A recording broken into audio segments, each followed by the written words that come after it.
Ladies and gentlemen, welcome back to the LCO. Base race? It's a base race! They're marching, they're flashing, they're gonna go for this one! I don't believe this! I do not believe this! Only aim for perfection, ain't no half stepping. I'm gonna take you back, spitting facts, you gotta live with that. Who got it? Who won it? No problem, we mobbing in the city. Champagne! Do or die, it's either all or nothing. Best believe I'm leaving out with something. Anytime I got the crowd jumping, throwing rings, know they fist.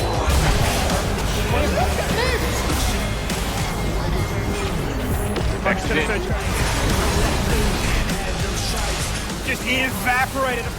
Gudo locking them all in place, linking up with Kiyose. That's an ace!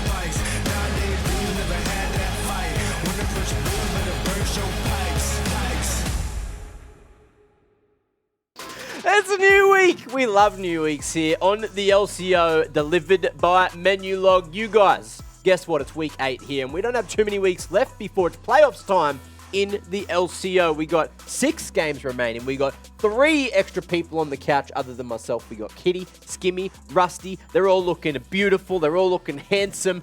And everyone's here to have a good damn week, aren't we? All matching. Look at us. Oh, I mean, Look at us rocking up, looking ever so fly. does this look pink? Okay, I'm going to say something about your pants. So I'm so happy you stuck with those. I said, keep those pants on. You said, oh, actually, I've got another pair ready to go. I said, no, none of that. Get No the one knees tell out. Rusty Get that the we're knees wearing out, show the black skin. jeans today. Get me excited. Yeah, I missed the memo. That's all right. Look, and you at least wore your white shirt today to match everyone else. It's pink. Well, we'll see. Twitch chat one in chat. If it's, can we do a poll, like an impromptu poll, just to quickly check? Anyway, look, It's pink. if Mordred's in Boom. chat, he'll sort it out for us. Everyone, use those eyes. Anyway, let's have a look back at last week's games and see what went on. There was some fun, there was some upsets, and there was some must-win matches that some teams didn't win. So, Kitty, any takeaways from last week that you think teams need to focus on going into week 8? Biggest takeaway is that Peace actually lost against Direwolves, and that was quite a shame because I actually thought Peace was going to take the dub because they were actually even in that game state, but they did make a few minor mistakes that kind of caused them to lose the whole game. So hopefully we do see better from the boys, and Direwolves just doing as good as always. They really were. Now, I guess, look, going into this week, I think Direwolves have at least one, like one-to-one head-to-head, which we'll have a look at in a little while. But getting towards that playoff stage, they're still sitting up in the top 5 for the moment. Kanga is the team that we really need to start to focus on to see if they can make it into that top 5. There are a few wins behind those 4th place teams at the moment, and they really need to start to excel. And I guess they have some big games this week as well. Yeah, I mean, Kanga are one of the many teams now that you would start, say, getting towards the do-or-die stage, right? Like, people like the Chiefs, who are 1 win away from potentially just being the minor premiers of the season, just coasting now, looking for perhaps the perfect split. But Kanga must win every game. That's it. Now have a look at the scoreboard here. Feast your eyes upon it. You got Gravitas at the bottom, 0 and 15. As we mentioned, Mammoth, they were in the running sort of last week. Now they're starting to get a little bit too far away. Of course, 6 games left means that there is a chance for them to potentially get up into that 5th spot, but it's going to take a miracle at this point. Kanga, 6 and 9, not too far behind those 4th place teams, which are 8 and 7. And this, yeah, we really need to see them have a spectacular week here, not only to get wins on the board, but fight for a couple of these head-to-heads, which they have managed to got 1-to-1s in so far. Of course, 4th place, Peace and PGG there. 3rd place, Direwolves and Order, and Chiefs sitting pretty up towards that top of the table. Chiefs, of course, already locked in for playoffs, but we'll see if any other teams can beat them after this week. Speaking of this week, 6 p.m. today, we got Kanga and Peace, and this is one of those must-win matches we were talking about before. 7 p.m., Direwolves up against Gravitas. 8 p.m. Mammoth and PGG, and then to round out the day, oh, have a look at that. Order and the Chiefs. Maybe a chance for the Chiefs to be knocked off the clean season. Certainly possible, and I just want to touch on as well while we're looking at it. Kanga, you mentioned they've got a big week. It's Peace and Direwolves this week. That's the 2 teams they do have a 1-to-1 head-to-head with, so we do have all eyes on Kanga and their respective opponents, Peace and Direwolves, as well as, of course, our 4th game today. To see if they can be dethroned just a little bit, the Chiefs. Some very interesting ones. And speaking of interesting, let's have a look at these 1-to-1 head-to-head ties that we have going on this week. So Peace and Kanga is the one you want to keep your eyes on today. And fortunately for you guys, that's coming up real shortly. Tomorrow, though, we've got two extremely important ones. Order up against PGG, and Kanga and Direwolves going blow for blow. So that's 7 p.m. tomorrow and 9 p.m. tomorrow. All of these games mean more than pretty much every other game this season. Skimmy, tell me what's going to go on in these. Well, what's going to happen in the first game is that Kanga to continue to change their roster, not fielding the same roster for now all 3 matches up against Peace. So perhaps that is the curveball to go against Peace. How do you prepare for us when you don't even know who we're playing? That's certainly what I'm looking at. Kanga definitely going to give them a few curveballs of that one. But yeah, I mean, I'm looking at these head-to-heads. Super interesting for me, the fact that Order have the most. Given that they are in second position, 3 1-to-1s, it's just a testament to how good they are as a team. It's just crazy indeed. Speaking of crazy, the match of the week, it's going to be damn crazy. That's that one we were looking at before, that 1-to-1 head-to-head PGG and Order. Both of these teams are hunting for that second position going into the playoffs. And I believe this one is going to be where things happen, where magic might happen, or where butterflies fly away. Who bloody knows, Kitty? I believe that butterflies make magic, so it's going to be quite an exciting game, which is going to be tomorrow. I believe it's the second match of Tuesday, so look out, 7 p.m, and we'll catch you there. And it was our match of the week last time these teams went up against each other as well, so it certainly is delivering on that front. It really is. These two teams, heavy hitters. Speaking of, all that's going to be at DreamHack is heavy hitters. That includes you guys. You need to get those tickets. We're going to be there Friday. We're going to be there Sunday. There's going to be a lower bracket final as well as a damn grand final. So 3 teams are going to be able to qualify through the playoffs to DreamHack. LCO.gg/DreamHack if you want to get those tickets. Kitty, have you got yours? No, Mac, where can I get my tickets? LCO.gg/DreamHack. Just in case you missed it in the first Where do I get it back? I've got my ticket now. Thank you, Mac. DreamHack, guys. Mac. Now, moving forward, we got a lot to get through because it's a new patch. We love new patches. We love stats, numbers, things, changes. Rusty, you love changes. What's going on here? Because we got a bunch of buffs. A lot. I feel like this whole year of patch notes has just been absolutely insane. There's just so much to digest every single time. Big ones, I guess, for the sake of competitive league immediately is that Corky and Volibear being nerfed definitely have suffered in their win rate and priority, perhaps. We've seen the rise of Poppy, which I think is a byproduct of starting to lose some of the junglers here and there. Elise, Evelyn, I'm not sure we'll see. Karthus, I feel like got buffed for mid-end jungle, so I'm curious about that one. Fiddlesticks I want to see. Mac, I'm a big fan of Fiddlesticks in competitive league. We've seen Fiddlesticks Nocturne from teams. That was one of the few wins that Gravitas have had in previous years, or splits rather. To look forward to. And then maybe your favorite of the Master Yi stands tall above the rest as a potential actual prospect here to be locked in. Yee, indeed. Now, look, there's a few more changes going on in terms of mechanics, in terms of system changes. Skimmy, you want to take me through what's going on with all of these? Yeah, some pretty cool ones. So no longer can you be a sinner now when you look to try and stack some of these dot items where you see multiple Leandries on a team. You need to coordinate with your solo queue teammates, which is easier said than done. We've seen it in the competitive landscape as well. And you're thinking, why is there more than one? It shouldn't be a thing. But now it can. You can actually have multiple stacks of Leandries or Demonic Embrace, whatever is your poison, but you just can't refresh each other's application, right? So that's really, really cool to see. Could be now the rise of mages back in the bot lane for sure. Divine Sunder has the biggest one. It's a bit of a nuanced change, right? They've tweaked how the mix pen works, so down to what I believe 3% from 5. Yeah, the Sheen proc itself, no longer a flat mix at max HP amount. It's changing how the Sheen works also. But the biggest thing for me is just actually how much healing it gives you in the early game. It's going to be huge. So I think there's a break point when it gets weaker against tanks. I think around like 2600 HP. But early game-wise, you should be an absolute monster. And then, yeah, lethality items. The mythic bonus itself gets a little bit of movement speed. So almost like a baby Zeal built into it. I guess Eclipse being the main one mostly used. I think it's like 6% down to 3% now of the max HP getting burned away, which is quite nice. I mean, it seems to be the go-to item just for the cheap Omnivamp. And yeah, objective bounties. You either love it, you hate it. It's a bit like Marmite, but they're here to stay. Very true, Who very loves true. Marmite? Not me. All right. What, Mite?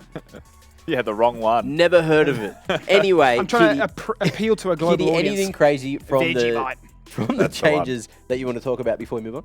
Well, Skimmy mentioned how Demonic Embrace and both Leandries kind of got buffed in their sense with their dot, which kind of might result into mages in the bot lane. But we need to talk about how Siva has been reintroduced back into the meta, and she's always been a traditional counter to those mages in the bot lane. So I am expecting to see more Siva this patch. Ooh, I'd love that. We have seen, I think Voice picked it up last week or something. Yeah, he picked it up well before it was changed, so I wouldn't be shocked to see Voice and Mammoth immediately lock in the Mammoth. Karthus also got buffed, so Mammoth is thriving. There you go. Mammoth Stonks going right on up. Now, Karthus. look, moving forward, we have some top 3 champs in all of the roles to have a quick look at. And the top 3 in terms of pick rate, in terms of that presence.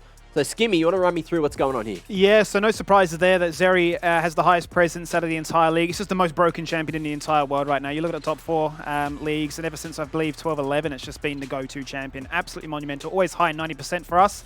It took a little bit of time. We've certainly flapped around with the Ezreal being the go-to for a while. Obviously, upsets Rusty as to whether or not you should have a license to play that champion, but nonetheless, it is just ever so strong as a blind pick. Rakan really springs to mind for me because I thought, yeah, you look at who plays Rakan in the region. Aladoric, Rogue, perhaps you put Ali G into conversation as well as these really good individuals, but as a go-to, it's the most played support for our region. Viego, no surprises there.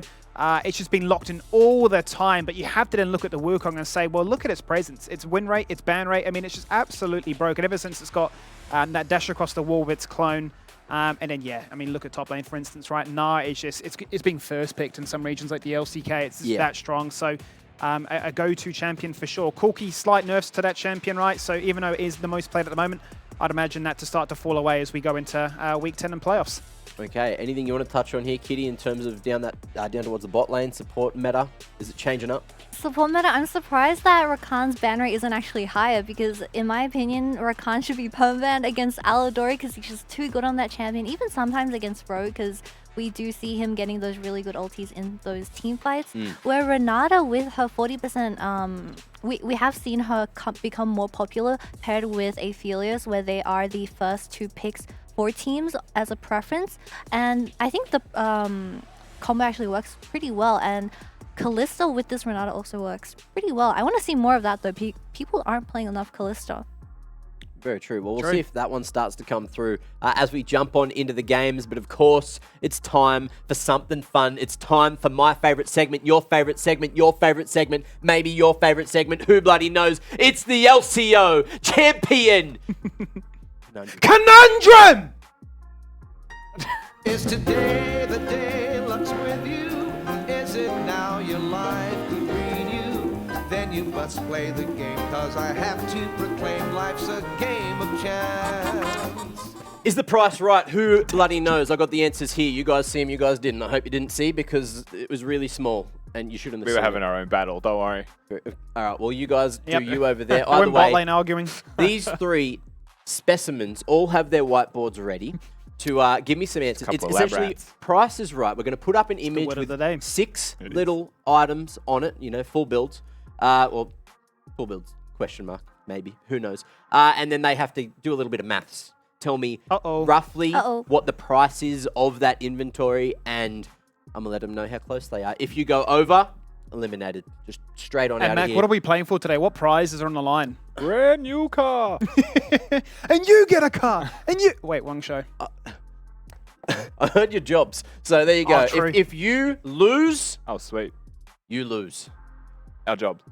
Your jobs, yep. Cool. Kitty definitely just peeked at these, so if she It's gets okay, the first I'm one, blind anyways. She wants her I'm job. blind. True. She was like, oh my job. Yeah, I'll just do that. By the way, let's have a look at the first of 3. I'll give you a little bit of time to do the maths. Now, remember, is that just 1 health pot? Oh, you're Is it? kidding. Okay, just checking. In case, you know, mate, just in case, you know, they can stack. Anything else? Any questions, guys? You just stop talking. Do you guys know exactly what these items are? I think Joe, we do. you're so distracting. I think there's I think there's a burning flame. Is that on the top right there, Rusty? Is that called burning flame? Barmy Cinder. Oh, I thought it was. Yeah. It's that one. lit. Don't even have to look, mate. There's a red crystal. There's a mana drop. Oh, we get eliminated if we go over, don't we? Yeah, you got to be under. I've You gone Alright, gotta under. be as I've gone close under to to it be as safe. possible, under or specifically on it. So remember that as a rule. Oh, I'll go bigger Oh than no, I that. haven't done this much math Hold up. since like 5 years ago. I'm good. That's okay. I'm good. Well, all right, we'll give you. I'll count to 10, and then you got to reveal. Ready? You're running low on time, Kitty. No pressure at all. 9, 8, 7. Go. You're all done. Just show. Let's go. Okay. Go. No, you actually showed you working out. I deleted it. Deleted. God. Ooh. Kitty, can I please see yours? I have the proof where I didn't copy anyone This is because I gold. worked it out. So do you want to know the answer or do you want to know who won? What's the answer? What's the answer? What's the Oh, answer? we actually have the answer. Have a look at who won. 2600. And Ooh. guess Wait. what? Both of you two We're went just over. Just over. Yeah. Oh, So no. Skimmy, you win by default because you were under. Congratulations! I'm so You've glad I won yourself a job. I went safe. I didn't bust. You can just do one. There's one gold every Is time. Barmy Cinder $1,000? Yeah, that's where I went wrong as well. I wrote Great. 1100. 1,000. We used to be 1100, right? Yeah. Yeah, Yeah. that's what I I would have put got that down. wrong too. So lucky I'm not playing. Either way, Yeah. we've got Love.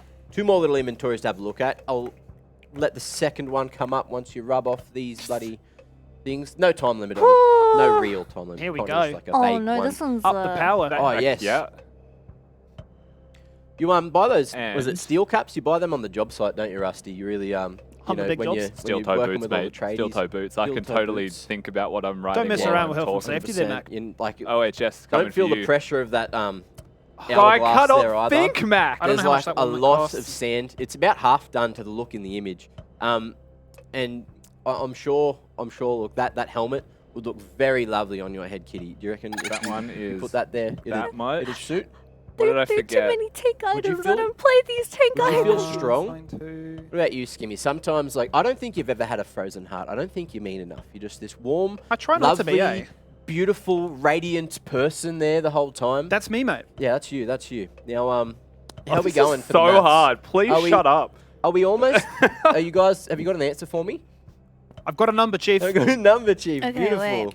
Lock it in. Okay. Well, I'll give Oh, you no, this 10 is- seconds. 10. I can't do this No, in 10. I'll give you 15. Okay, let me Get it just done. Ballpark figure. let me write that in something that's legible. Oh no. Just take a Okay. Did stab you at guys the get dark. enough time to think or even figure out what the items were? I just scribble numbers, add them up, and pray. Am I being left on red? That's a Why is whole, no one yeah. replying to me? Because I'm hitting you up. mate, One man mate, group you are chat. cruising for a bruising. Either way, time is almost up. I wonder Kitty, if I you got an bust answer? again. Mate, Time Oh. is up. Is that it? Wait, that's not right. No, okay. that's not right. Ah! Okay, Reveal the answer. time's Come up. on, surely. can I just show? Can I just show? Show. I'm too What's the scared. show? I think I put in an extra. 80K? What game are you playing? 8,000 and was like, actually, and just put another zero. No, because it was okay. I put down 8,000, and I was Oh, like, wait, no. this is 1,000, so I'm it, so it sorry. can't possibly Uh-oh. be 8,000. So I put in an extra. 80. Uh-oh. 80,000. I will give everyone a little bit less pressure next time and maybe a little more time. Either way, Huh? let's reveal the answer. Damn it. 13,500. We share it, because you're Nah, 14, I'm over. 13. Oh, Wait, yeah, I you, mean, weren't you on 13,000, weren't you? well, That was me. 14 Do flat. 14. He did 13 flat. Oh, Straight Skimmy! down. Straight down. You got to keep your job twice. I love my life. Congratulations. How much does Zonia's cost again? Oh, I've rubbed out my math. less than Uh, 80,000. Less than 80,000. It doesn't say the individual ones here. I thought, Is it 3,000 flat? Or is it like 2,500? Because I I thought it was 2,008. 2,600. 2,600 from the back end. I got that. Where am I wrong? I just went 2,600 on pretty much everything, eh? The calculation was wrong. We're moving on because production don't want to do the maths. Now let's go into the third and final 80,000. prices. Right, let's see if you get it right this time.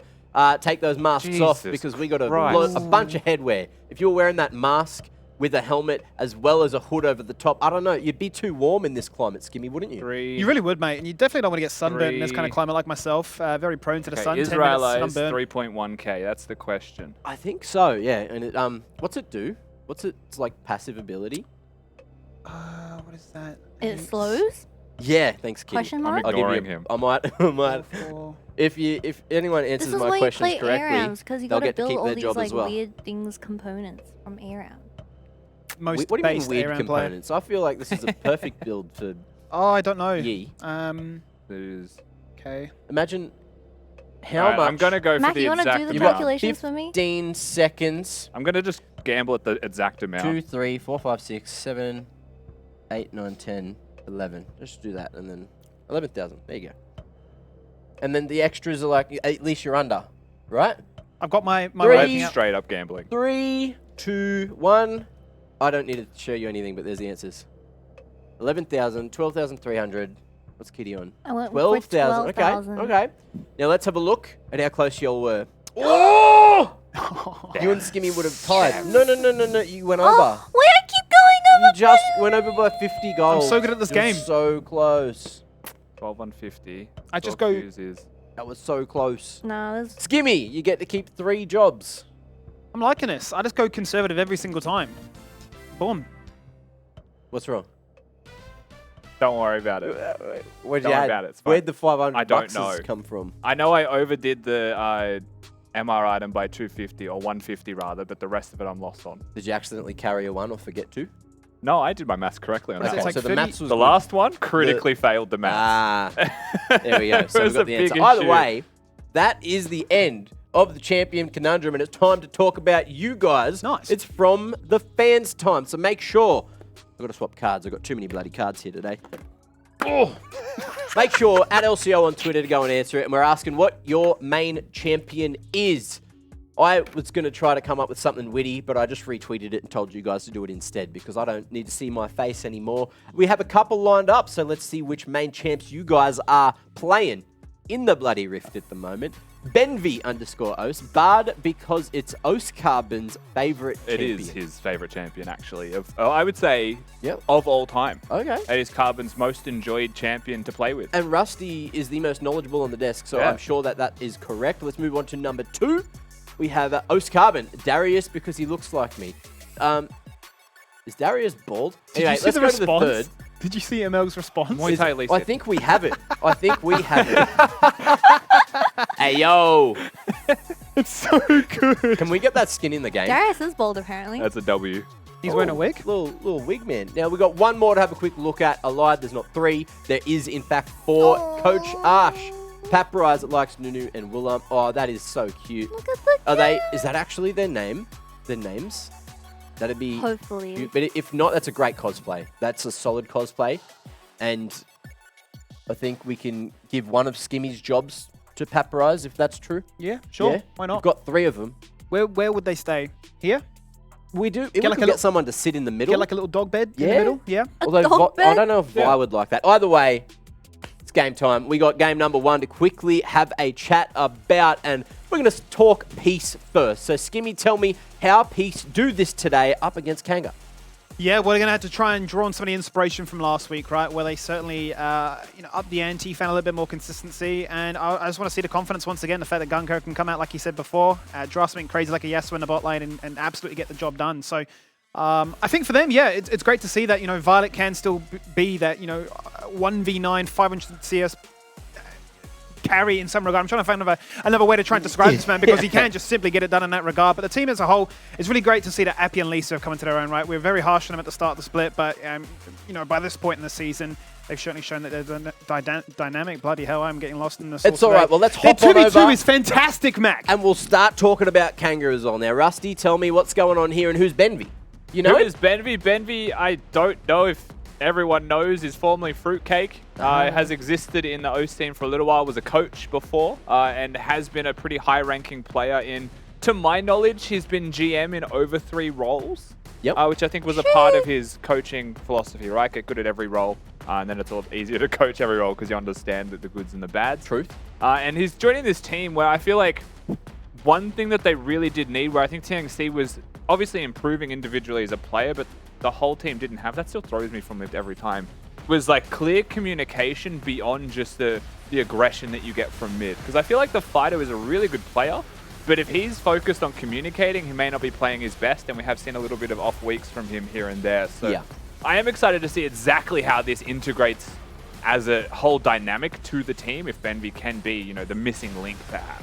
It's risky, right? Because as we mentioned, this is one of those games with that 1-to-1 head-to-head, so very important for both the teams to solidify those playoff positions, more so Kanga, because they're trying to chase Peace at the moment, which would, narratively be so damn important in the long run. But as you mentioned, having a risk with a roster swap at this point when you're playing games with this much value is just a huge play. So today is the day we get to see if it works out well for Kanga or not, because look, we don't know which piece we're getting either. Kitty, do you have any insight there?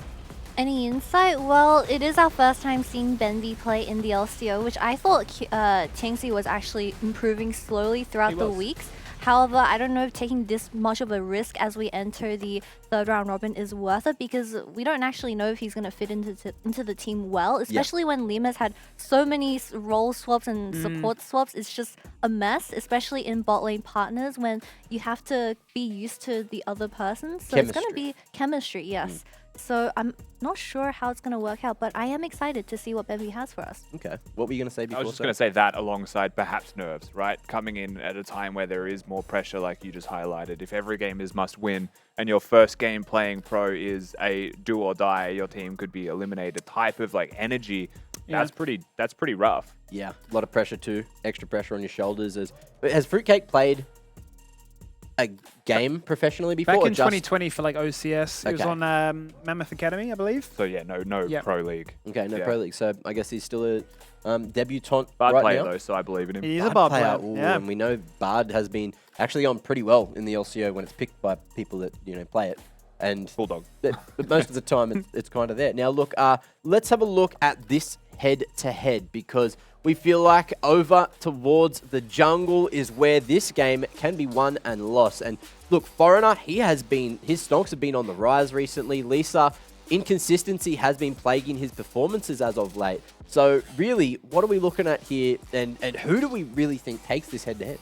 It's interesting for me because I think Foreigner's certainly flexed his might with what he can play in recent games, right? He played that Poppy game, he played that Lilia as well. The Lilia actually looked really, really strong and just didn't really feel like it found a moment to truly pop off. I think the flashes were getting burnt a lot on a very defensive avenue as opposed to being proactive for those 5-man sleeps into his zone just to bait out these wombos. But ultimately, his champion pool is clearly quite flexible. He played that Viego game where he got the quadra kill on, and that was a big performance for them. So certainly isn't afraid to be very skirmish heavy, much like I would say is a characteristic of Lisa's game.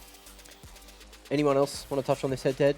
I mean, I feel like Lisa is the do or die of the team lately. Yeah. He's been playing, Shinzao, he's been hyper aggressive invading jungle, losing levels and experience of his own accord to make sure that the opponent jungler is tracked and kept down, which is really risky, but I also think that's really important. It's the one step that I think Peace have notably made into perhaps improvement. It's just the team fighting where they're all failing afterwards. Okay, maybe just some kind of crazy composition coming through from that Draft Lord. Someone we can ask about this, though, is your mate, right? Yes, it's Ultraviolet himself coming in for our first interview tonight. So how are you doing, Violet? I'm doing good. I just woke up like an hour ago, so yeah, I'm just chilling right now.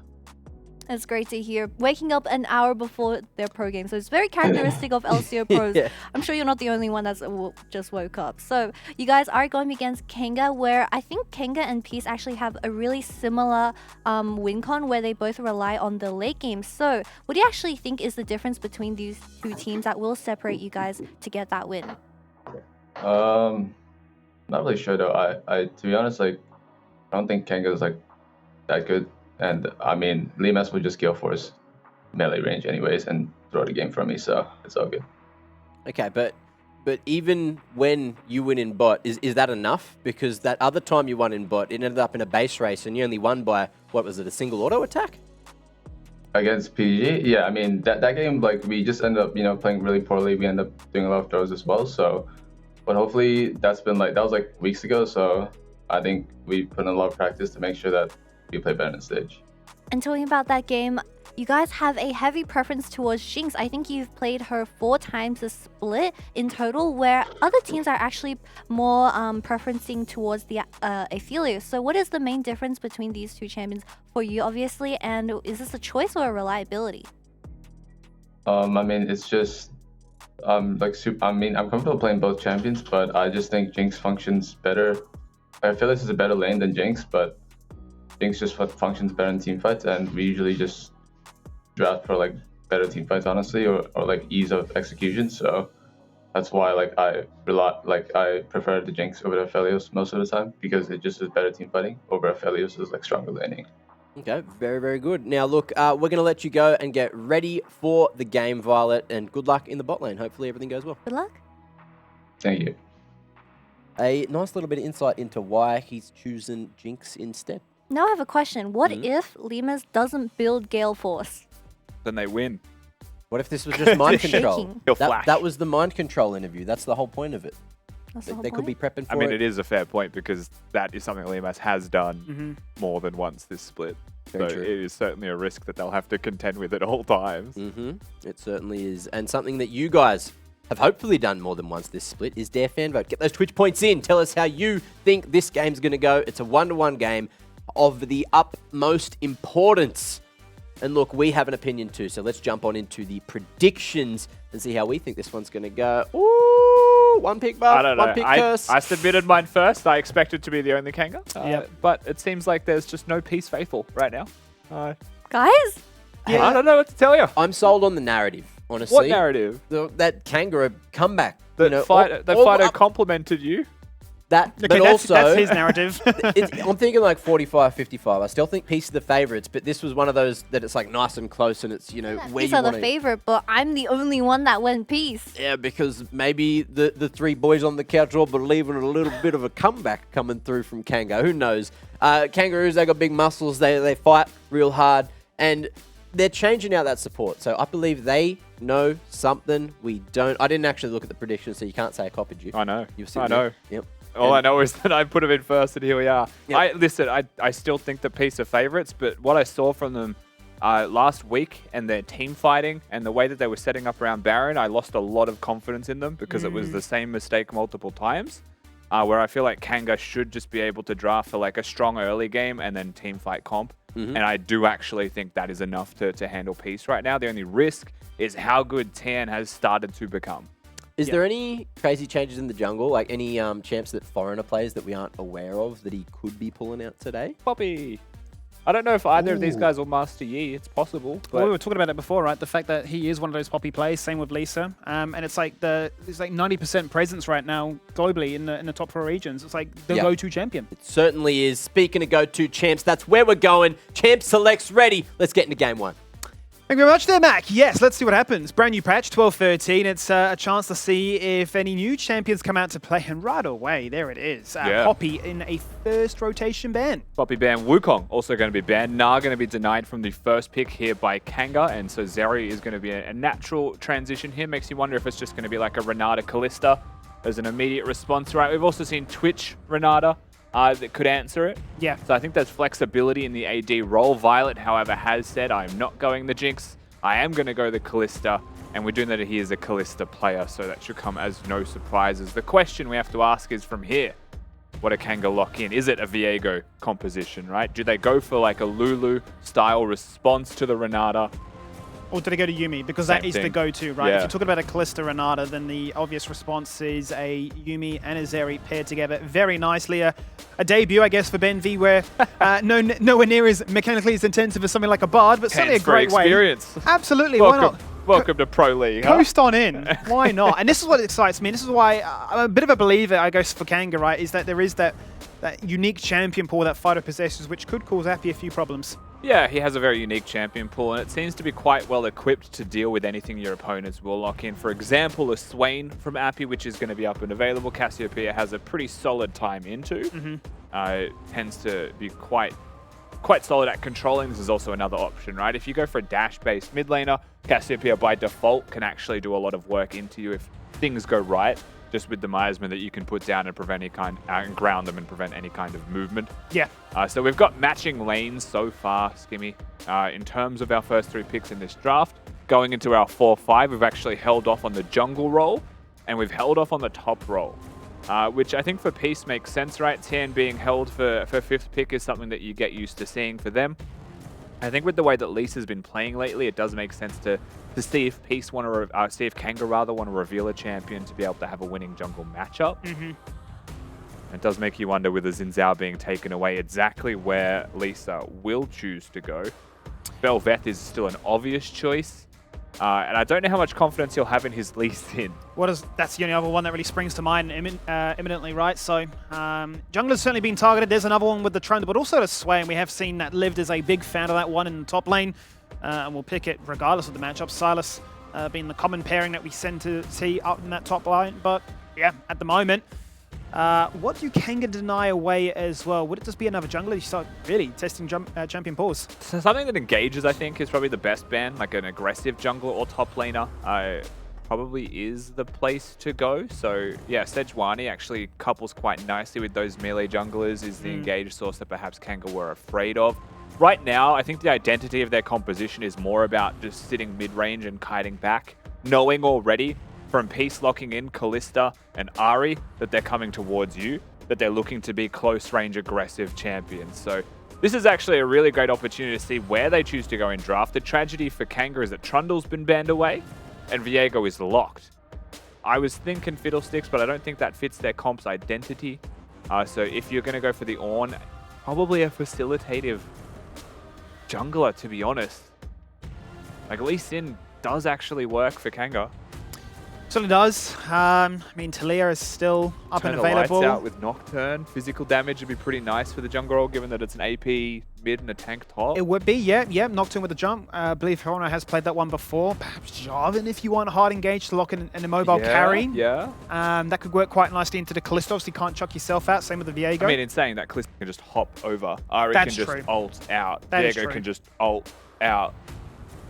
Right, so like that's where like usually when I'm going through the checklist of like, do I want to play Jarvan, the answer is either like desperately need engage, but now locking this in against mobility means you're summoner spell reliant gamers. Yeah. You're not actually able to just force engages whenever you want. You have to force picks into team fights, and I don't really think that their composition has the like a LeBlanc mid, it's a Cassiopeia. So that's where perhaps the Jarvan could be a Nocturne, and you could play around the Ornn as your primary engage around objectives and just kite back. Seems to be, if anything, that this Jarvan is going to be... here's the Cataclysm. Let's see if we can instantly burn a flash. And if they do, then the Petrifying Gaze may just be free afterwards. That's what I'm seeing from this one. Tien, it's worth noting, has played GP every single time in this matchup, 3 times in a row.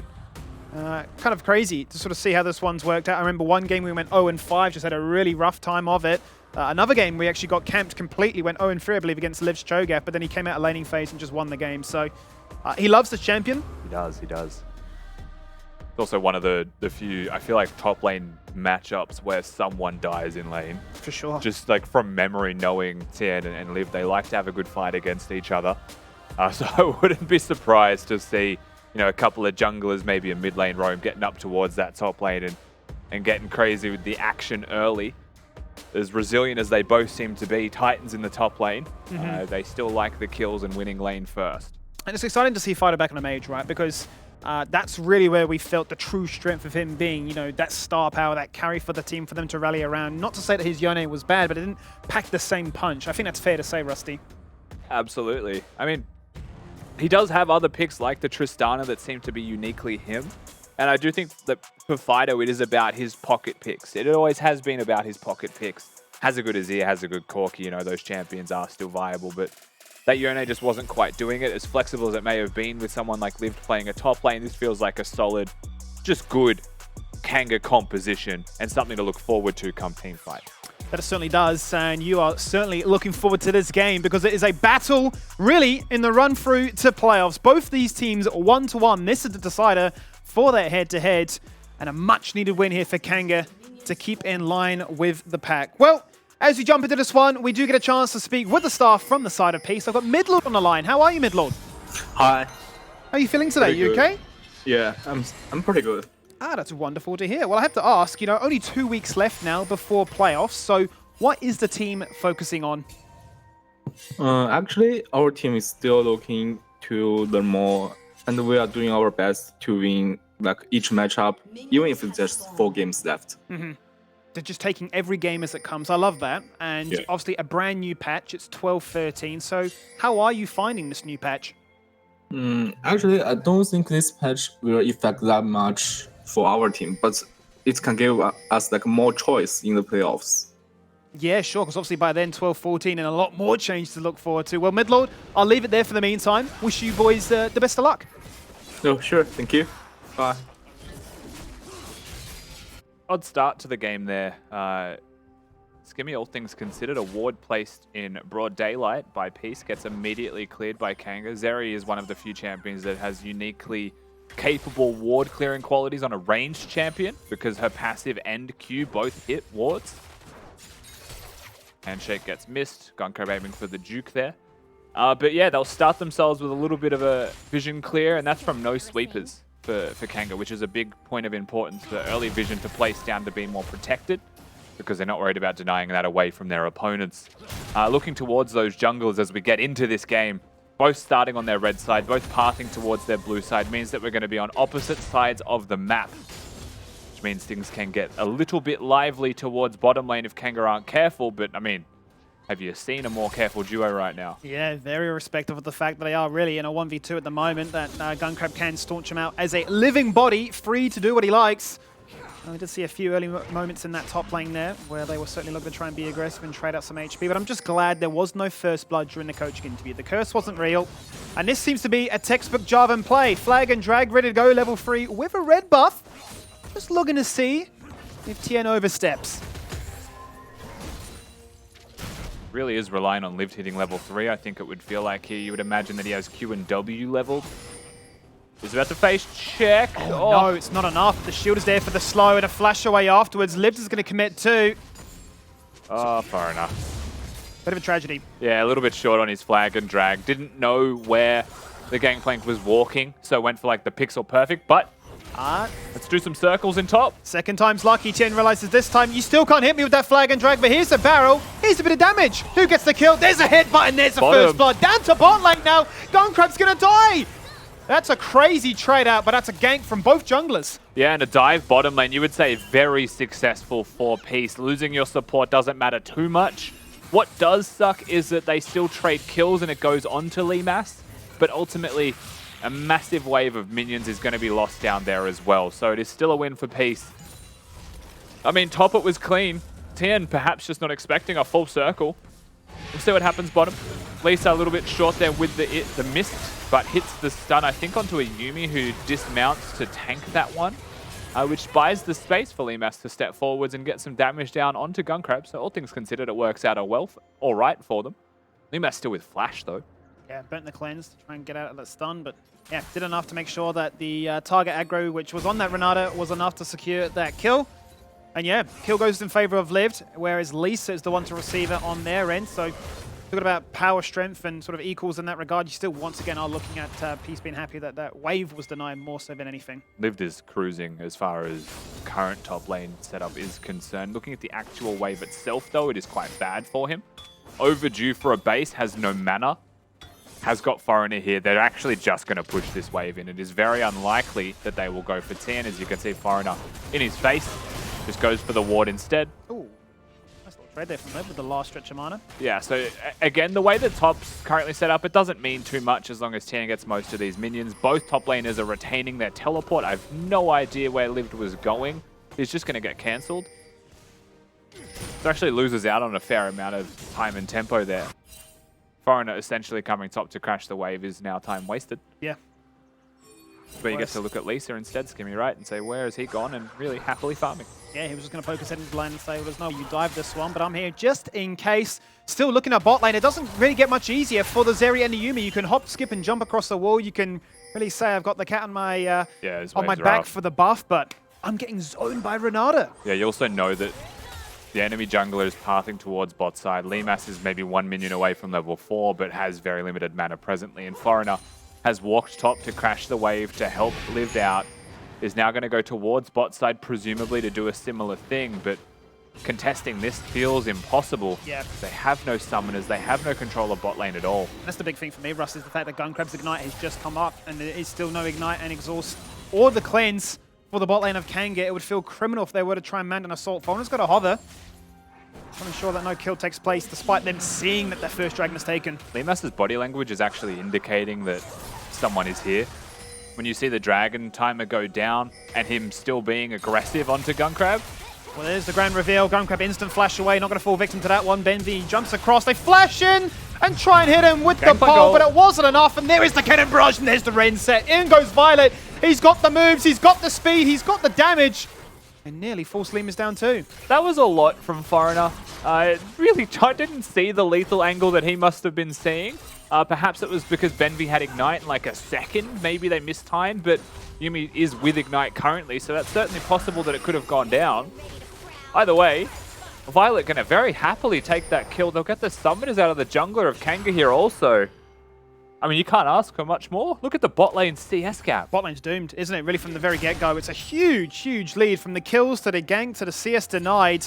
You're absolutely living in Wonderland right now. If you are playing a Kalista, you want to crush the laning phase. You want to dominate, and that's what it's built to do. Question is obviously going to get to that mid to late game point. Will there be any range issues? Will there be any uptime issues where you just can't exert that one item, 2-level lead that you may have at some portions? So, happy days at the moment here, Rusty. Hopefully it lasts. I mean, you can't ask for much more for Peace, but this is a good opportunity 7 minutes in to talk about the scaling in this game. Just given that it is relatively even, you have to consider that I don't think a Zeri being behind to get an Ornn ahead is ever worth it. When the Ornn is going to hit a point where he needs the carries to be standing behind him. This is a point as well, actually, where we have to look at how Jarvan fits into the composition, because one Piece have mobility to get out of the ultimate. So at most, you'll be getting a summoner spell, realistically. And if there's no summoner spell, how do the rest of the team of Kanga follow? Oh, here we go, Fido. When he doesn't turn his back, he gets exhausted. Got on the Forge God, finally connects. That's beautiful. It's Fido that picks up the kill. He burnt literally everything. And a Petrified Gaze to the back, and that was enough. I mean, that answers what I was about to say. How do Kanga match Jarvan going in? They have to be aggressive, and they don't have as much mobility as an Ahri. So Fido says, screw on flashing, and they're looking top. It's a 2-for-1 trade. Tien's already burnt that flash, and now you definitely can't get out of this Cataclysm. Liv just has to watch as the Ignite goes down. The kill is secured. And back-to-back games of Tien playing top lane feels like constantly he's getting picked on here. Charm. Appy wants something. No, he needs to try and inspire something. Nice headbutt into the wall. Appy, Spirit Rush, and that's enough as well with his Ignite. These unsealed spellbooks are putting in work. Appy comes in and makes a difference again for Peace. Seeing a little bit more life out of their mid and jungler is always going to be a big positive sign for them. Helping to compensate for Tien being killed, but Tien's still getting nothing from these transactions, really just allowing Lemus. He's been under the turret. They're going to trade. Oh, that flash. What a flash. What? I spoke too soon. I'm so sorry, Violet. You absolute machine. Good flash from Violet, questionable flash from Lemas. Having flash and cleanse aren't things that are going to get rid of the Ren stacks that are currently already hitting you. And flashes himself between minions and Kalista, where he can't even auto-attack the Kalista to trade. I mean, does leave you wondering. Either way, Violet is now 2-0-1, is feeling very comfortable with himself. Has he used his Black Spear on Renata? Is that a visual bug, or is he holding it? Because that's yeah, it's a different can of worms. Well, that's it. I'm not seeing the passive on Renata. Did you put for Lisa? Yeah. My only other thought is maybe it's being held. That would be the most alpha thing if you're saying, I actually don't need to use it in lane. I don't even need it. I don't even need to. I'm literally built for team fights, like he said in the interview. That would be crazy. Hey, he's got it. Okay, cool. We've worked it out. We've worked it out. 10 minutes in, they've won lane that hard. Let's just maybe win a little bit harder. We're only up by basically 50 CS. Oops. Violet hasn't pressed tab yet. He's still just waking up. Gunkrab 10 minutes in said, hey, bud, what are you doing? They're watching back the VOD tonight and thinking, why are they crunching down all the numbers? It doesn't actually matter. We literally just forgot. It's actually a buff. We should have known that Peace would start well, or the bottom lane would start well if they've only just woken up. Seems to be something with our OS ADCs waking up at 5 PM and ready to play. Either way, though, life really doesn't get much easier here for this Zeri and Yuumi. Yes, an incredibly strong partnership, but you've seen them being exploited right now, and especially now with 4 members of Peace hovering, this turret's just gone. Teleport actually going to come through here. It has to be lived. Comes in. No shot that they find. Oh, that's the final chapter. An instant Fates Call away. Oh, the Call of Forge God comes out the last stretch there. Gunkrab pops his head up from the Fates Call. Instant flash away. The Cannon Barrage is down. So then Violet gets excited and says, maybe I can turn this one around. But really, it's just buying time. But the inevitable still for that turret to fall down. There's a Herald to be summoned mid lane here, though, at the same time. So this was a lot of effort from Peace, with a lot of indecision, more importantly, from them. Charm just going to go slightly wide. The charge will 100% happen here, so a bit of extra money into the pockets of Kanga. Peace was so respectful, and I just wonder if like Fido was just in Fog of War or something, because he never really left mid. That teleport from Lived, followed by the engage, would have been a 3v4 at most. At all times there, a 3v4. And Peace were terrified. Yeah, neither side really willing to commit, more so warning shots. That really will be the trade-off, right? Kanga get the damage into those plates in the mid lane. Peace find themselves a second dragon. So again, the big point that I wanted to hit just prior to a lot of these fights happening is that you would always want to have your Zeri ahead. You don't want the Kalista to be ahead. Getting an Ornn a couple of kills is nice. It actually does help this game out a fair bit, especially if he continues to get experience. But Gangplank is one of those champions that right now is 0-2-2. But in terms of total gold, may be super close still, right? Is actually ahead of Liv because he is a Gangplank. So this is one of those situations where it's like, congratulations, you've ganked the Gangplank twice. He's fine. What does it actually mean for the map? Well, it means that currently Violet is 2-0-1 with a 40 CS lead and is an absolute terror running around the Rift with a 600 gold lead over the closest person on Kanga. Foreigner is ahead, I will say. That's probably the biggest win for Kanga overall. That's just how unpretty it is right now between Violet and Lemus. Close to 2,000 gold lead, which at only 12 minutes in just feels unbelievable. Immortal Shield Bow comes out nice and early from him as well.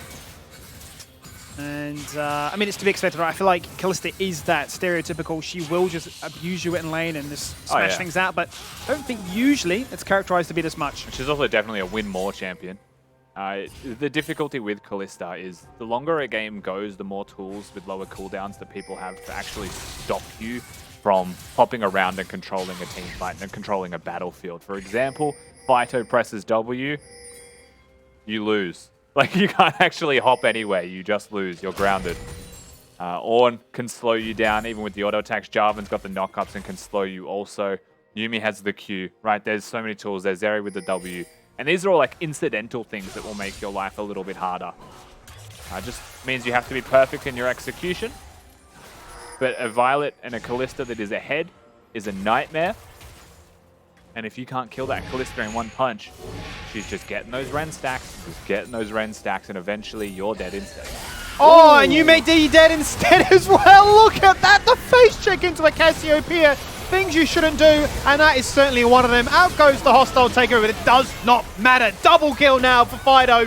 He's going to run them all on down. Oh, you can get the Ren stacks, but I've got the poison. It's burning. There's a triple. We're going to hunch you underneath that turret. Get that quad. He goes golden. Same with the snake, and out comes Jarvan and puts a bow on it. And Benvi with his Yuumi is going to tank the turret for the team and just die to the turret.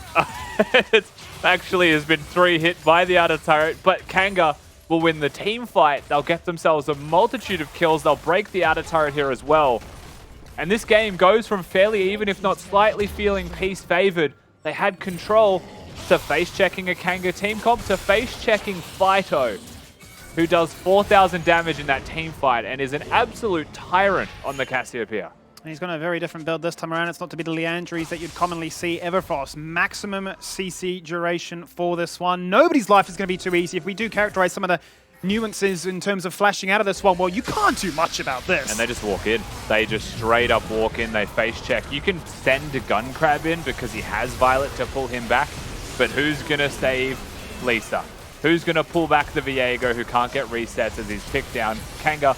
I love the no hesitation flashes here. They both walk to the wall, and it's a silent handshake saying, we're going. Zonya's going to be used. Benvi, the silent hero. Looks like he has a lot of health. Turns out he is Yuumi. Guess he's just rewards for helping his team out. Well played by Kanga, I think, across the board there, to be honest. Foreigner was also navigating the team fight expertly. Yeah, huge identification by the mid-jungle duo.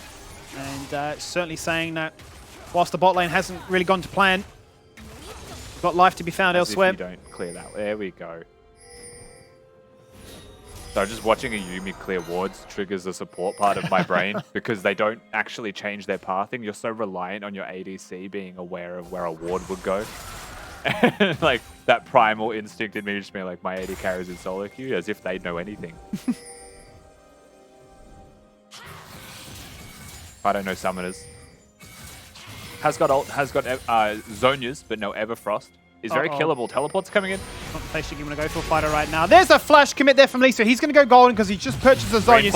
In comes the cavalry. There's the backup. Heartbreaker across the water to disengage, but now Fido with the cat is ready to try and chase you down. He's been charmed. He's been dashed in. There's the Spirit Rush. Once again, the Cataclysm. And that petrifying gaze. And that's enough for Peace to say, we want nothing to do with this. Liv still has his ult. It seems to be actively holding this. Also just swaps over to Exhaust. Kanga showing clear intent to fight. Tien on a wide flank.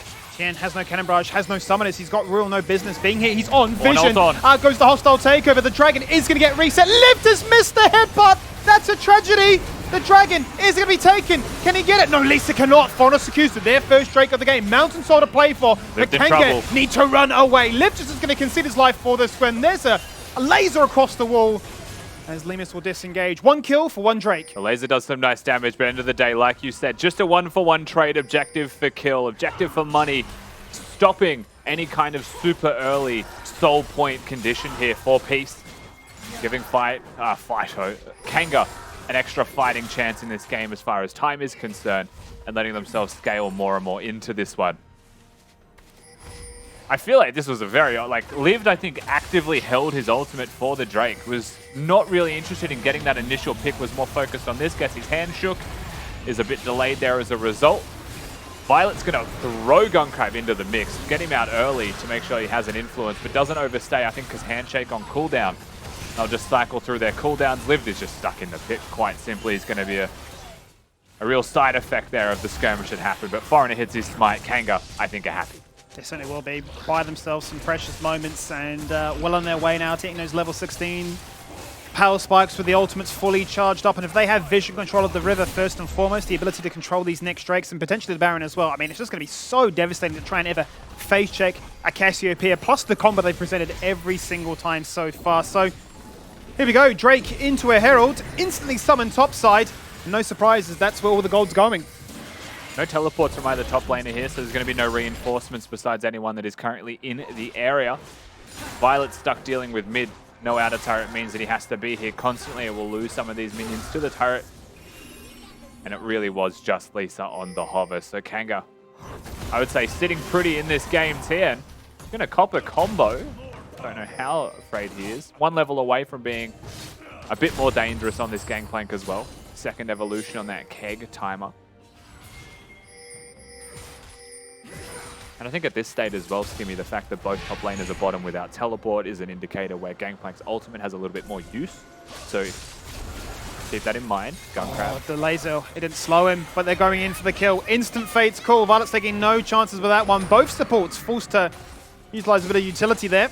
Straight onto vision as well. So Peace are not shying away from the area. They're not shying away from the fight. Tien walks his little legs up. So has the Ornn, however, ready on the flanks with an ult. Good chum on Foreigner. Everfrost as well. He's buffed with the EQ. He's forced to flash away. Added a cannon barrage as well. And lived on the widest flanks. There's Tien, cop a couple of turret shots all added up. Lemus, charm! Instant flash and Cleanse actually added that one as Lisa was keen to get the kill. Need to find a reset with that soul, but it's just brought more and more time for Fido, uncontested, to farm up a tree. Exactly. Kanga never really wanting to fight that. They were just going to concede the turret, it felt like. Peace had made the proactive move first. Most of Kanga's efforts were towards the Herald side, which is now Baron 20 minutes in. This is on vision. I feel like this is a bit risky now. It would be. Not the quickest Baron, despite them having a Cassiopeia. They'd be far more interested in the kill. Instant exhaust on towards Violet. There's the lightning crash to kill. Looking for Gunkrab. He's dead. Yes, you're attacking each other, but Zeri does a negative damage. Doesn't really matter. They wanted to bait the Baron, and they get their just rewards. A couple of passive auto taps from Lemas into the backside of Liv. 0 damage total. Cassiopeia ultimate not going to provide the stun, but W from Zeri going to continue to push Appy away. Still back and forth skirmishes, still back and forth trades. It feels like a fighting chance exists around Violet at all times. Now 3-1-2 on this Kalista with a sizable CS lead, yet it is Lemas that has a shutdown for Kanga because he's found his way back into this game as a result of his team skirmishing brilliantly, finding angles, and they've played the last couple of minutes without Fighter, who has been quietly achieving in this side, now has 3 items and 9 stacks on his Dark Seal. If he has the flash back up, team fight ready, almost impossible to stop him at this point. He is so large. So strong. Level 14. No flash now, of course. But yeah, oh, no, absolutely. I mean, once he has double summoners with level 16 as well, I mean, you just sort of write that game off at that point. But to your point, Lemus has done a phenomenal job stabilizing from what was a very rough laning phase. Tien really stretching the lead and showcasing what a GP can do. And you say his name, and you get to watch him do it again. Flash out of harm's way. Can't afford to take any chances with another Drake in 20 seconds. Ward set up by Peace, or rather by Kanga, to try and keep Peace out of the river. And it feels like Peace are looking a little bit more for conceding. However, there's two flanks here still, Appy and Tien. Tien Flashless is obviously going to be a prime target. That's why he's trying to stay out of vision for as long as he can. Lisa, moments away from disaster there if he wasn't careful. Okay, Peace clearly contesting this one. I just don't know if they can. Can he set up the kegs? Can he set up a bit of a line? In goes the Fate School straight away. They're going to chuck him in. Guncramp says, what can we find? We're going to find ourselves two with the hostile takeover. Appy jumps in looking for the charm and looking for the cleanse. Tien off the side. Meanwhile, Violet gets a shutdown, removing Fido. That's a lot of gold. That's what you love to see for them. Have that dragon. We'll just get even more money. Now we're going to take out the Ornn. That's another soul for Lisa to chomp on. And they'll be happy with that. Kanga just say, get the Drake, and then it is a free-for-all. Every man for themselves, get out at all costs. And they just leave their mid laner with no sums to die inside the Drake pit. They don't fight it out, and instead they just die. The chase from Peace is too good. Ari with 3 charges. Lisa can cover walls. Kalista pulls Guncrab towards the fight as well, and Tien was flanking that entire time. They'll get the skirmish. They move their way to the Baron. And it is just a lone foreigner presently. And I don't know if they can see its health until now. Teleports in. They're going in. As you say, foreigner looking for this one. He has no flash. Could he make a steal happen? He jumps in. Kanga a little bit too late. The Baron has been taken by Appy of all people. They're going to look to try and take out one. They removed Tien, but he found a kill onto the Jarvan in just retribution. Lemus untouched in the backline right now. He's been charmed. Instant cleanse out of range of the orb and still hunting for more. Lisa and Violet ever so low. They've got no mana.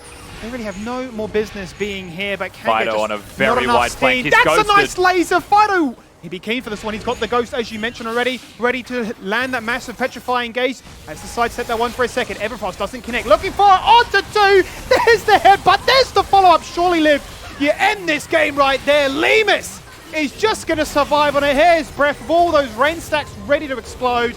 And it is a double to remove multiple Baron buffs. And it becomes a game of seconds here for both teams. Respawn timers. How long does it take us to do Baron? Push comes to shove. Fighter gets to respawn, gets to walk towards the pit.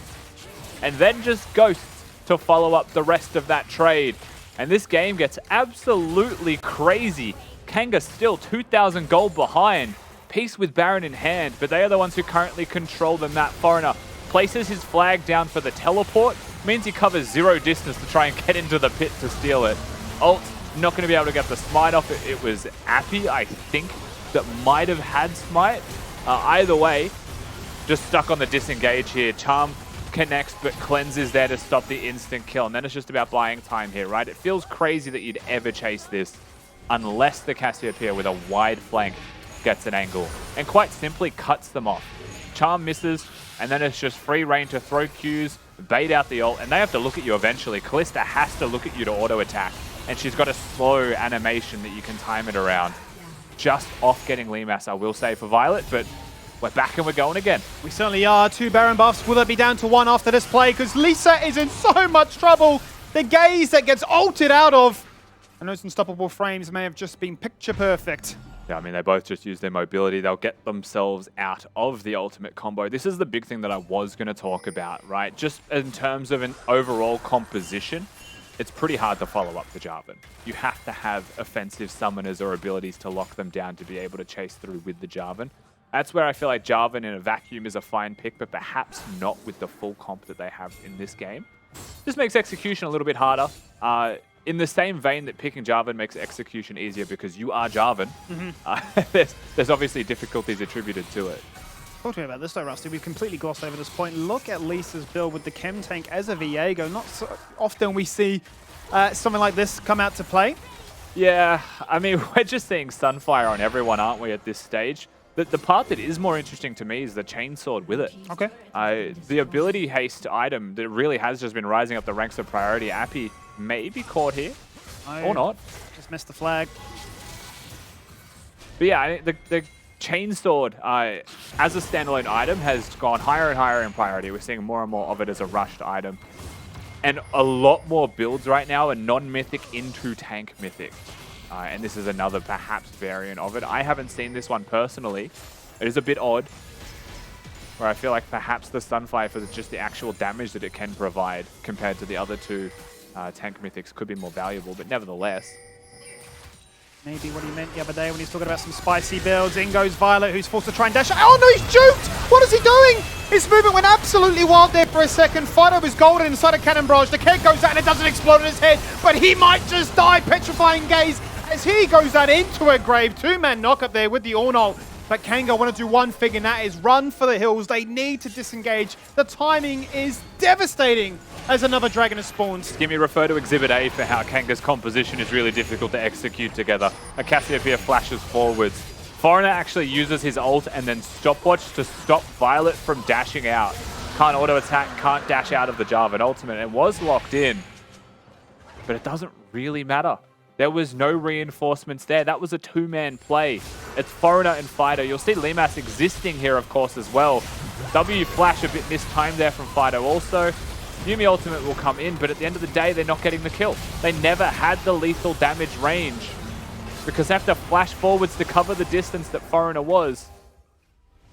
And just left reeling, left to disengage. Now 3 Drakes belonging to Peace. And that's catastrophic to see the fact that the exhaust went out. The final chapter was there, but the uptime, having missed the Everfrost, meant Azonius had to be used, and there was just no damage to follow things up. So Violet really gets to walk away scot-free and kind of laugh at the fact that he has survived in that play. He's now got himself a QSS, going to be feeling a little bit better about their chances to try and close out this one. There are very limited things in this game that get onto you, right? Besides the Jarvan and Ornn ultimates that are obvious for the Kalista, it is a Cassiopeia stun, a Yumi stun. Really are the two things to be afraid of. QSS removes them both from existence, so does the Cleanse. So it is nearly impossible to actually 100-0 Violet right now without Vito on the map using his W or hard crowd controlling as a combo. He's still their most fed member on the side of Kanga, but it's still Emis that retains the bounty for their team right now.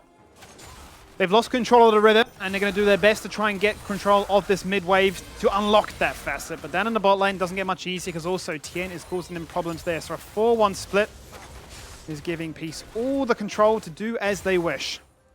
And that's exactly what they want to have, right? The ability to charm, to throw a handshake, to hit the Viego W out of Fog of War, to kick off the team fight themselves, makes it very easy for them to execute. They excel at having Kanga come towards them. And then Tien happily farming on the flanks or on the side lanes throughout all of this as well. He's going to be sitting pretty. Lived is level 15 now, so the ornaments will start coming through. We've got one at the moment, currently utilized here by Fido on that Everfrost, so no doubt waiting to try and link up again here with Limas to impale that shield bow. You would hope that he links up right now, just prior to any kind of objective fights. You can see it on my way ping. There it is. Nice. About an extra 1,000 gold worth of item value there for Limas is the takeaway for any ornament upgrade. Helps out a bunch, especially when your direct opponent is strong, and it's fair to say that Peace as a whole right now is still pretty powerful. But with 3 items done for Zeri, the crit build of course being there, Infinity Edge meaning that you can do a whole host of damage with those crits. These team fights should still be fairly even. Kanga no shortage of damage for sure.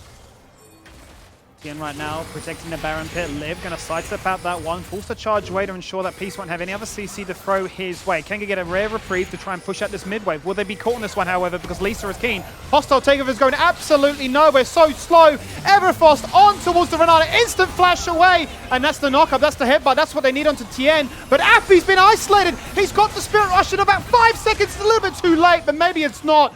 Maybe it is pixel perfect in that regard. It's still 31 minutes in. The Baron is taunting. It's a good health trade for Kanga, but doesn't result in the Baron being done. They haven't even cleared out the vision yet. They're about to sweep through now. They've just straight up missed one of the first wards on the way. Hitting Baron is probably the best way to play this if you are Kanga, because you know that 2 people have to base. Appy's cancelled his base for no apparent reason, and is just walking on the spot. He's got no TP. This is a disaster. The Baron's going to be committed to. I don't know if they have vision of him, but they're still going to go for this one. The Petrifying Gaze, they're disengaged. It's going to be a 4v5. Kanga, they get the Baron. And now do they try and play for the team fight? Lima's got the Lightning Crush. He's keen to try and run this one down. He's got Tien in his sights. He's got a flash. There's an exhaust. Thank you very much, Mr. Ben V. Still hunting. Let's rock and roll. Let's get this party started. In they chase for a second one. Lisa forced to ult away. And Gunkrab gets chucked out of the mixer. And it will just be the 1 kill with the Baron, but note the summoner spells that were taken as well from Appy, from Tien, from Gunkrab and Lisa. They still hunt for those engages. No Zonias or stopwatch there for Foreigner anymore. But has got a Yumi to heal him back up. The tip-top shape. All in on this one wave, Rusty. Top and bot don't No exist. minions left. It's all about this. A cannon and a dream. The old Call of the Forge God was on them way. The charm gets buffed with the headbutt on towards Gunkrab. Gunkrab's just dead. Surely, hostile takeover was huge, but the Ballot's going to proc. He's not going to find a kill, and there's the Cataclysm to try and end this one. Lisa's dead now too, and Violet, no matter how fed he was, is going to try and hunt for a Penta. He can't find it. He can't claim it. An unbelievable laser CC there. 4 members strong will get an ace. And now it's Tien who has to put up a valiant effort to try and defend this Nexus. That one turret, it's gone. It never stood a chance. On towards the second. Baron and Spied Cannon's going to put it away. Foreigner's dead. I don't believe it. Foreigner's died. Lived as low as well, but Tien has no flashes. A cannon barrage. He drops on his head. Not on the minion wave. It's not on the minion wave. Is that a disaster? They can't stop Fido. They can't stop Fido. It's over. Yeah, Fido just wins this game on his own right now. I don't believe it. What a game from start to finish. The early game belonged to Peace, but the late game belonged to Kanga. And now get the head-to-head 2-1. An absolutely wild first game of this LCO week. Skirmishes left, right, and center. Team fights that really just end in disengages, but when all's said and done, it is Kanga that will get the best team fight. They'll have the last laugh. They will be able to get those first picks. Team composition may not be able to 100-0 someone, but just get them low, make them recall, do the Baron. It seems to be all that came down to, and Peace just could not get to the Baron pit. They're cursed. They couldn't. By the pit. Whoa. Give me more of that, huh? What a bloody game that was. Crazy, crazy moments all throughout it. Just, I had no idea which way it was going to go because like we felt, look at the Jarvan there. There were some interesting things going on in those team fights, like the way that they all sort of played out as well. And it looked kind of like Peace might have had that late game working for them, but Fido existed and then a couple of missed positions towards the end cost Peace the game. You know, I actually regret saying that Peace and Kanga rely on the late game because looking at Foreigner and what Fido was doing in that early game, they were so aggressive, which is really refreshing to see for OCE because we're so tired of seeing scaling like the Kale and we just do nothing until the third Drake. But props to Foreigner, he actually actively went for those ganks, especially on the top lane, and I believe it was Fido making these picks with his very iconic Casio as well. So just props overall to Kanga, and I think Limas actually did really well to come back into the game after I believe it was like a 70 CS deficit, so that was actually quite painful for him, especially in the early game. But these Baron fights, I think Peace is just allergic to winning a fight in Baron because it's actually the reason why they've lost for the past, I believe, 2 days. I think what I noticed this game is that Kanga seemed like they were all aligned in their decision making going into these team fights, whereas Peace were more separate and you'd have some people going in, some people running out, and you didn't really know which way it was going to go. But then somehow, I'm just like looking Kanga, even towards the end, they were all knew exactly who they had to be hitting, doing all the right damn things. I think that's true when they're going forwards. So that's my big caveat here, because Kanga didn't look the best when they were disengaging. Can we talk about how, okay, let's talk about Lisa's build, of course. He built the Chem Tank, I think it was Sword, or what is it? Chainsaw? Chainsaw, yes. Chainsaw into Chem Tank. Into Chem Tank. Yes. Where I think if he was going to go such a tanky utility build because of this, you might as well go Xin Zhao, because I think Xin Zhao actually does pretty well into Casio. It was banned though. Oh, it was banned. Okay, sorry, my bad. All good. But I don't think this build's working out, especially looking at the damage graphs when you want those resets in those team fights. I believe 4.8 is not convincing. It's not. I don't think it's about doing damage, right? It's like first item heal cut that is fairly efficient, and then the choice of the tank item afterwards is just kind of whatever for me, right? Like he's never going to be about doing damage. He just wants to exist in the fights and was reliant on his team doing the damage. Which obviously if they're dead or stuck, it's not going to work. But yeah, he went for like utility Viego, which is a new one for me. Yeah, I was confused. No, TikTok. The only reason I was hoping like Peace could win is so we could chat with Lisa and ask if this was another TikTok build. But we don't have him. We have one of the winners on the line. We got Benvi here. Benvi, why not fruitcake? That's my first question to you. Why have you changed it up coming into competitive? I really didn't like the name Fruitcake.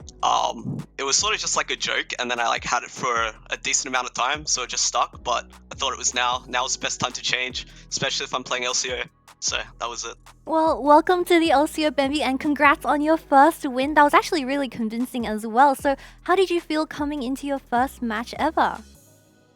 I felt pretty insanely nervous. I thought I played pretty badly. I'm not too sure. I need to watch it back, but I felt like I did nothing. But my AD makes it so easy. He's just too good. Look, what was your thought process going in? Was the nerves the reason why you went for the Yuumi, or do you just know it was broken? Because look, obviously, if you're the cat, you're sitting on people the whole damn game. You don't have to worry about misclicking too much, right? Yeah, for sure. I mean, it's good when you're nervous. You don't have to do too much, I guess. But really, in the draft, I wanted to sort of shy away from Yuumi, but the champ is just OP, and it was a good draft for it. We got Zeri Yuumi, so pretty free. And Zerimi definitely popped off in those late game team fights, especially around Baron, which I do want to mention that Foreigner and Fighter, we see like a little switch between them in their playstyle today where they were hyper aggressive in those skirmishes. So who's actually making these calls, and is it going to be something that we'll be seeing more of? Yeah, so I mean, Lift as a top laner is pretty quiet. So is our jungler. Fido's really loud, which is good. But can sometimes falter, like if he's not too ahead. So that's where I come in, and I think it brings really good shot calling all around. So like playing around Fido is really easy when he calls, and then if he can't, then I can call, and it's really, really easy. Well, there you go. We're going to let you go with a big W, 100% win rate for you. So we might see you tomorrow, unless you want to keep that. I guess we'll see. Congrats. We'll see, we'll see. Maybe I'll leave it there. That's it. My 100% win rate, keep it. Beautiful. All right, see you guys. Go out on the dub. See you later. Now, that one. Were you happy to see your man on the screen?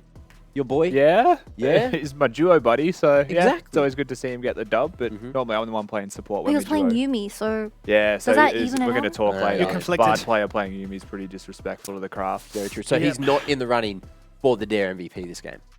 No, probably not. Like, not because of the Yuumi, but probably Okay. because of impact. Very true. But who is? Let's have that discussion. Has to be Fido, right? I think it's Fido. that yeah. two-man ult at Dragon was just actually the game-turning If we give a point. special mention to Foreigner, because I think the early ganking and aggression is something that we should be like was huge. highlighting as a good thing from him Yeah. and for that team as a whole of Kanga. But, I mean, clutch Cassiopeia. Well, congratulations, Faito, who's the Dare MVP for first game of the day. We've still got 3 of these to give out as well. 8, 2, and 2. Man was bloody everywhere. He was dipping out of vision, staying mid, getting plates, getting dates. Who knows? 26% of the damage share. We got a lot going on here. Skimmy, you okay? Yeah. Just checking. Yeah. Fido definitely okay. He doesn't actually want any dates. If you have a look at his player picture there, he's saying, whoa, back away. My Cass may be cracked in the server, but I want none of you, Skimmy. It's poetic, Mac. It's beautiful. I mean, it's a great performance. It really felt like a game of two halves. It was just so hard to call because you're just having objective fight where someone's like, we'll play for this, but you can get the team fight win. And then it just gets to a point where it's like, hang on a minute, we're dead for like 45 seconds. I've got good news. I've got great news. Better than the Dare Us Coffee MVP. That poll I was joking about got ran. So we can see if Twitch chat thinks that shirt's pink or white. It's pink. Is it? It's pink. 79% of people have their wow. saturation turned up. Smart Twitch We do not. Thank you, Giga unfortunately. Chads. The Giga Chads in chat, you did it for Rusty. There you go. So, yeah, he's wearing a pink shirt today. Congratulations. I always knew it. 21%. I'm glad that people, 21% of mouth breathers need to... Or Mac enthusiasts. Either way, I've been doing a lot of trolling on the couch today, and I'm going to go and think my thoughts through because we've got a second game to get to, and that's coming up just after the break, ladies and gents. Do not go too far. Direwolves and Gravitas is going to be game number 2. Get those Rens stacked and eventually you're dead instead. Oh, and you made D dead instead as well. Look at that. The face check into the Cassiopeia. Things you shouldn't do, and that is certainly one of them. Out goes the hostile takeover, but it does not matter. Double kill now for Fido. He's going to run them all on down. You the can get the flashes. Ren stack, but I've got the poison. It's burning. There's a triple. We're going to hunch underneath that turret. Get that quad. He goes golden. Same with the snake, and out comes Jarvan. Hey, look, menu pog. Yep. Yes. Am I in a top 14? Yes. Yes. Am I in Chiefs? No. Am I in Order? No. No. Am I in Pentanet? No. Yeah, it's a texture. Who's the the other fourth top team? Am I Peace? Yes. Yes. Am I Violet? No. No. Am I Lisa? Yes. Yes. Ah, beautiful. Oh, 40 seconds. Yeah. I had a brain fart. Smurfing. So I good. was like, The other top team.